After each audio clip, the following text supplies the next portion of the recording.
Estamos con el señor Juvenal Medina, experto en gestión en riesgo de desastres. Hoy día se presenta el estudio Enfrentando riesgos y desastres en el Perú, escrito por reconocidas comunicadoras, él nos lo va a contar luego en detalle, con el objetivo de combatir los desastres en las zonas más necesitadas del país, que son la mayoría, en realidad casi todo el país tiene zonas necesitadas para comenzar.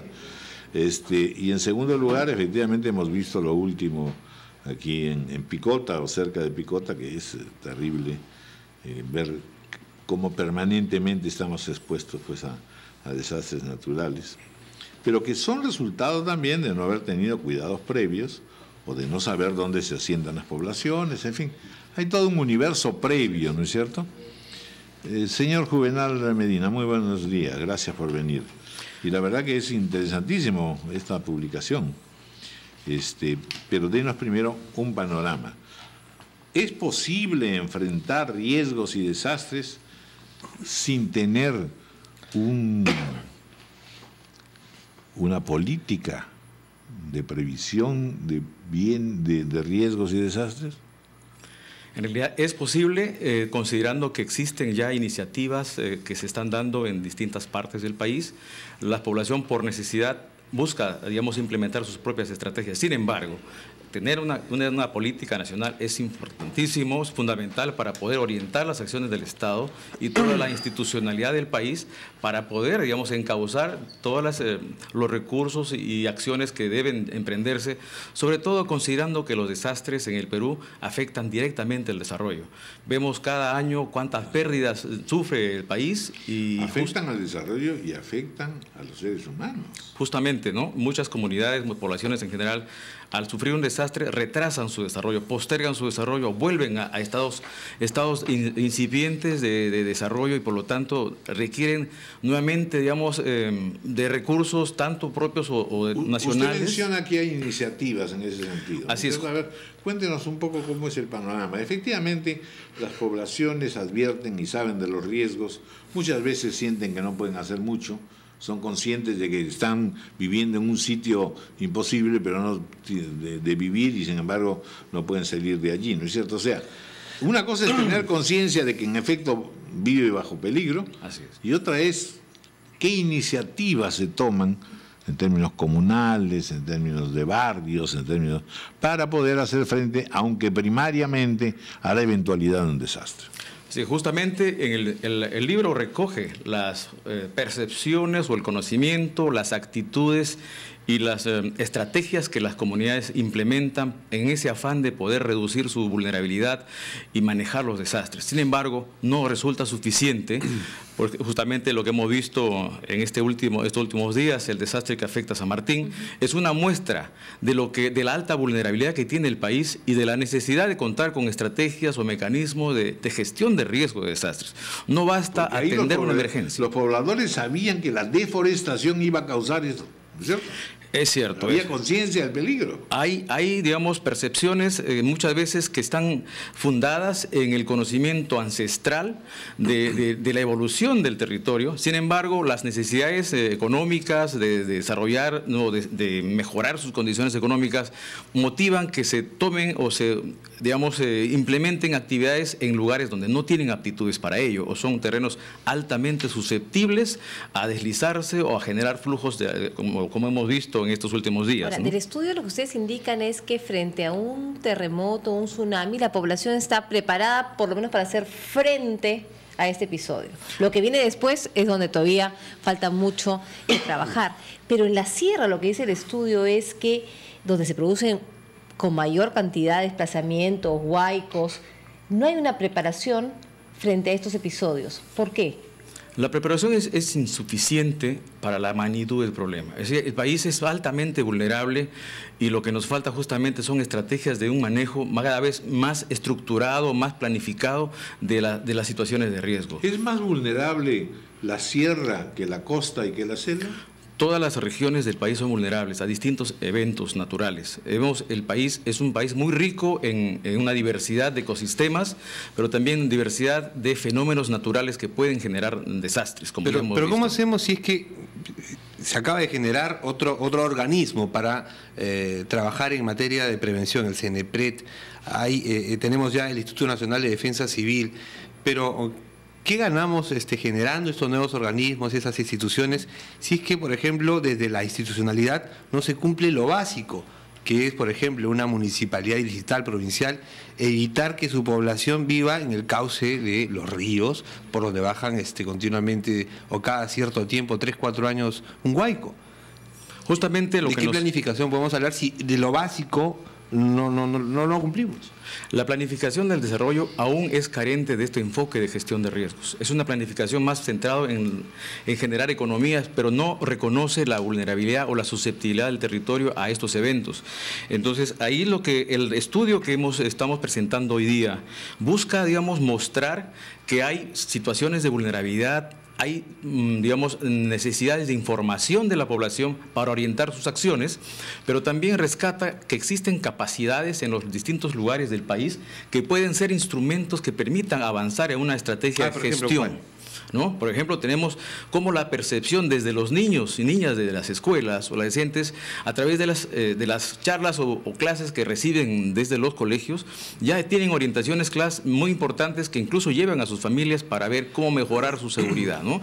Pero resulta insuficiente, digo, porque la vulnerabilidad es muy grande en el país, y con este libro lo que buscamos es que sea una herramienta de trabajo que oriente estas acciones o estrategias de gestión de riesgo en los distintos niveles, reconociendo por un lado la diversidad que tiene el país. No basta tener directivas que van desde Lima y se miran al país como si fuera algo homogéneo. Pero reconociendo además que no existe claridad de lo que dice su estudio, que las autoridades no tienen claridad en cómo se tiene que realizar una gestión de riesgos, y si la autoridad no tiene la claridad, menos la va a tener la población. Como le digo, hay distintos niveles de conocimiento, de percepción del problema, y por lo tanto hay distintas actitudes. Entonces, en este libro buscamos mostrar esas diferentes actitudes y respuestas que tiene la población, que es bueno tomar en cuenta para poder desarrollar y mejorar las estrategias de gestión de riesgo en el país. Tenemos un sistema nacional de gestión de riesgo, recientemente hemos aprobado el año pasado con su reglamento. Sin embargo, falta instrumentalizar o institucionalizar la gestión de riesgo en todos los estamentos de la gestión pública, ¿no? ¿Alguien estudia los casos de desastres del pasado y extrae de esos estudios algunas recomendaciones o consecuencias? Sí, creemos. Y eso se lo menciono porque además otro aspecto del trabajo podría ser el testimonial, ¿no es cierto? Gente que yo he conversado muchísimo con familias enteras en realidad del desastre de la sierra de la Cordillera Blanca, en fin, en que desapareció una ciudad entera, ¿no es cierto? Así es. Y los testimonios son terribles, pero son muy aleccionadores, porque una cosa es pues decir, tenemos tal aparato, hay tales y cuales procedimientos y hay tales y cuales cosas que hacer. Son todas necesarias, pero no tienen este poder de persuasión que no sea el testimonio de la propia gente. Así es. Son experiencias o testimonios muy valiosos que se pierden en el tiempo porque no hay una utilización práctica de esta información, y es por ello que a veces recurrimos a los medios de comunicación, que pueden muy bien ser los aliados estratégicos para la gestión de riesgos de desastres en el país, de generar corrientes de opinión favorables a una actitud proactiva, no reactiva como hasta hoy prevalece en la cultura nuestra. Reaccionamos al desastre, no nos anticipamos a ello. No, reaccionamos para llorar, porque ni siquiera se cambia. Yo conozco el caso, pues, todos lo conocemos, del Guaycoloro, Dios mío. ¿Cuántos años se han producido cosas y cuántos años no se hacía nada? O sea, exactamente. Es terrible, ¿no? Pero por eso, en definitiva, la acción de la población es muy importante, la presión, el pedido de la población. Si la población no es consciente de que está en un sitio donde está mal ubicada y pide que intervengan ingenieros que ayuden a construir, a reforzar laderas, no sé, no hay manera de que tampoco el Estado reaccione, ni el ministro, ni el ministerio, en fin.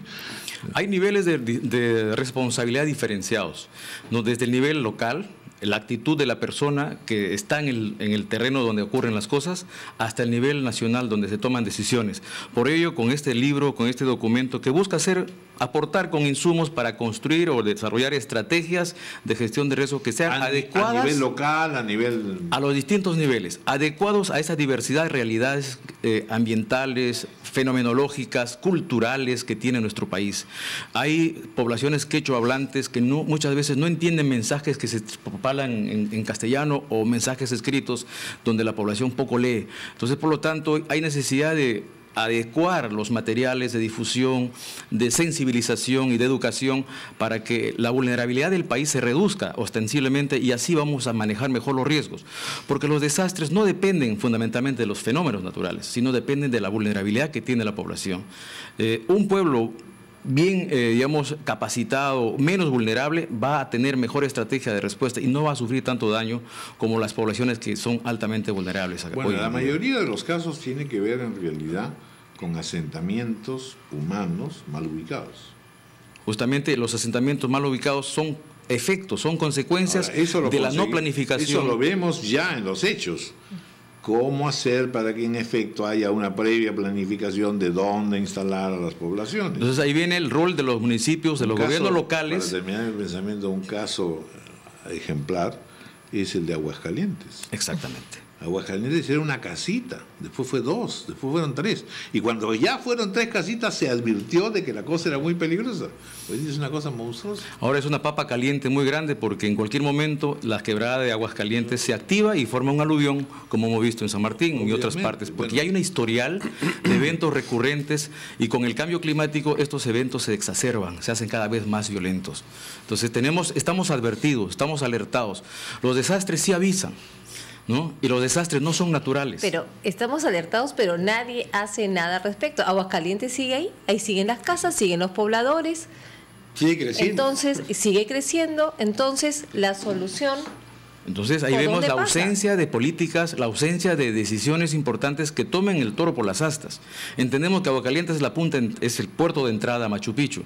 Entonces requiere una estrategia de poder mejorar la seguridad porque sabemos esto puede generar consecuencias graves si es que ocurre un evento que cause muchos daños a las poblaciones visitantes, ¿no?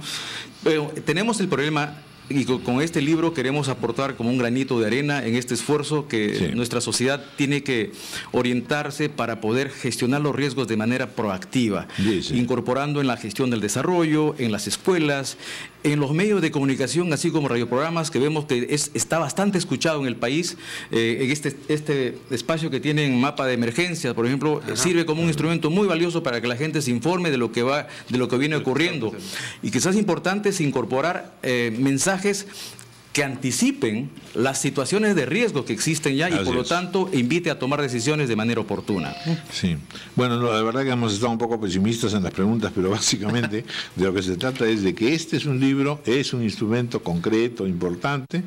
Se presenta hoy día a las 10 de la mañana en la CAN, ¿no? Aquí en el local de la Comunidad Andina de Naciones. Y sobre todo veo que también hay una lista larga de instituciones que han colaborado y financiado. Me gustaría parte justamente, del proyecto, Raúl, ¿no? señalar ahí que esto es un esfuerzo colectivo de un conjunto de instituciones que están participando. El PNUD, FAO, UNICEF, PREDES, Diaconía, ¿no? Sí. Muy bien, realmente felicitaciones, es un trabajo importante. Y este esfuerzo es bajo el auspicio del Departamento de Ayuda Humanitaria y Protección Civil de la Unión Europea. Y nos hemos olvidado de mencionar a las colegas, ¿no? Mei Lin Chan de FAO, Irina Nelia de Soluciones Prácticas, Laura Paredes del Ministerio de Educación y Elsa Úrsula de UNICEF. Que son y entre otros colaboradores más que estuvieron participando en el recojo de información y en la edición de este documento que tiene recomendaciones que hay que tomar en cuenta. Así es, y ponemos a disposición de la colectividad, de las instituciones, para que podamos mejorar nuestras estrategias de gestión. Muchas gracias por haber estado con nosotros y agradecerle también por el buen trabajo, señor Juvenal Medina. Muchas gracias.